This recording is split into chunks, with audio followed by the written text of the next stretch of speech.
Good afternoon, ladies and gentlemen. Welcome back to today's sports. The topic today will be we're talking about Serena Williams being the greatest tennis player of all time, the GOAT of tennis players. I beg to differ. But before I begin with that, I'd like to make two bold statements. My first bold statement for the football season this year will be that the Kansas City Chiefs and the San Francisco 49ers will not make the playoffs. The playoffs. I think San Francisco paid Brock Purdy $50 million. You don't pay players $50 million if they can't make other players better. And he don't make nobody's better.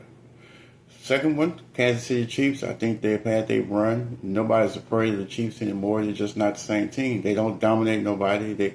Normally, their superstar Pat Mahomes, and he is a superstar. But he got to where he make plays with his legs more than he make plays with his arm. So those are my two bold predictions for the NFL season. We'll check back at the end of the year with that. Okay, now Serena Williams. Listen, this is not a knock on Serena. It's not like I hate Serena. I like Serena. She was one of my favorite players when she was playing. My favorite player of all time is Steffi Graf.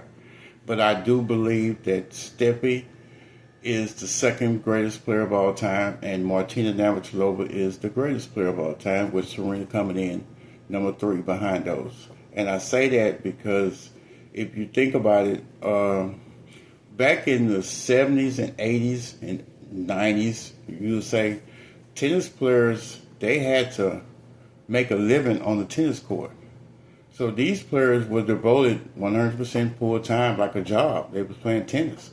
Martina Navratilova, she had to beat Chris Everlord, Andrea Jaeger, Tracy Austin, Gabriela Sabatini, Hanny Manakova, Arantxa Sanchez Vicario, Steffi Graf. She had to go through a slew of people to win a tournament. And the same with Steffi. Steffi had the same background. Their strength of schedule is way better than Serena. So when we talk about Serena, we have to go back to who did she beat? So she did beat Venus and Lindsay Davenport. Some people say Maria Sharapova. Maria Sharapova was an average tennis player at best. I mean, average at best. She lost to Serena maybe 20 times straight. It really was like a head game. Maria Sharapova was great during the week when she had to come out and play Serena. As soon as she got on the court and start warming up, she looked over there, seeing Serena, she would beat. And that's where it was with a lot of people. But I think the biggest indictment on Serena's career as far as her strength of schedule is when you think about Serena's in the 2000s on up. Well, there's another major thing that happened in the 2000s on up that affected this world, and that is social media. So these tennis players, unlike the tennis players of the 70s, 80s, and 90s, where they had to go out there full time to earn a living, these people saw they had opportunities of making money elsewhere. Like my biggest example would be Anna Kournikova. I mean, if you watch tennis, you know tennis. You heard Anna Kournikova. She was a great player, right? No, she wasn't. She wasn't a great player. Matter of fact, she never won a major tournament. She never won a major tournament. You know Anna because Anna was a supermodel. Tennis put her on to the spotlight. Social media got a hold to her pictures, and they wanted to turn her into a supermodel. So that's the era that Serena lived in.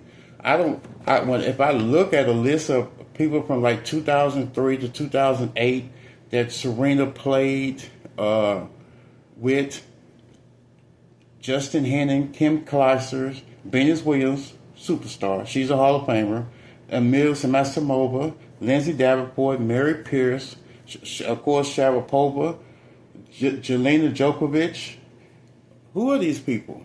Oh, you know Davenport, and you know Venus, and you know Sharapova. But the rest of these people, these were the best players back in Serena's era. But nobody knows them because they fizzle out. It wasn't Hall of Fame type players. So it's not like she went through a big list of Hall of Famers and beat them and put on her resume. But Steffi Graf, yes, certified.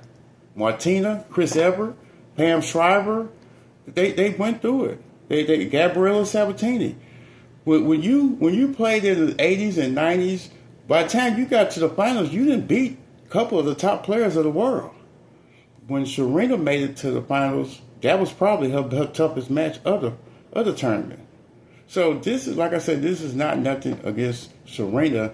It's just more of tennis was different in her era. So of course, she dominated, but she dominated people who basically, they were whipped before the match even started.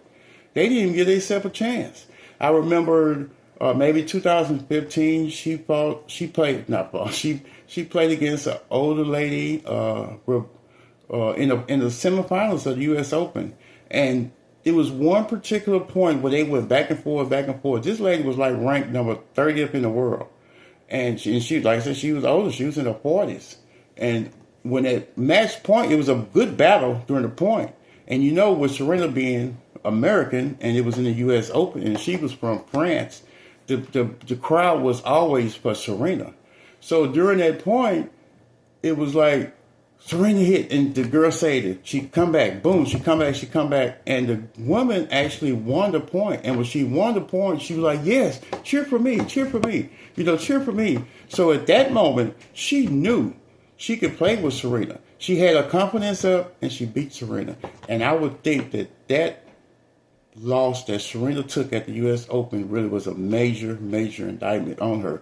Because when people played her and realized that they wasn't scared, they gave themselves a chance and they won. And another thing, her sister Venus, who is a great player, I believe, had Venus not had all the injuries that she had, and when Venus and Serena play each other, I root for Serena. I am a Serena fan. But all in all, 100% healthy, both on each side, I think Venus is better than Serena. I really do, because both of them has a nice serve.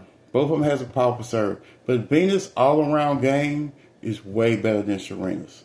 Way better. The injuries just got her. Oh, so that's my take on the GOAT of all time. It's Martina Navratilova 1, Serena Williams 3, and Steffi Graf number 2. Thank you.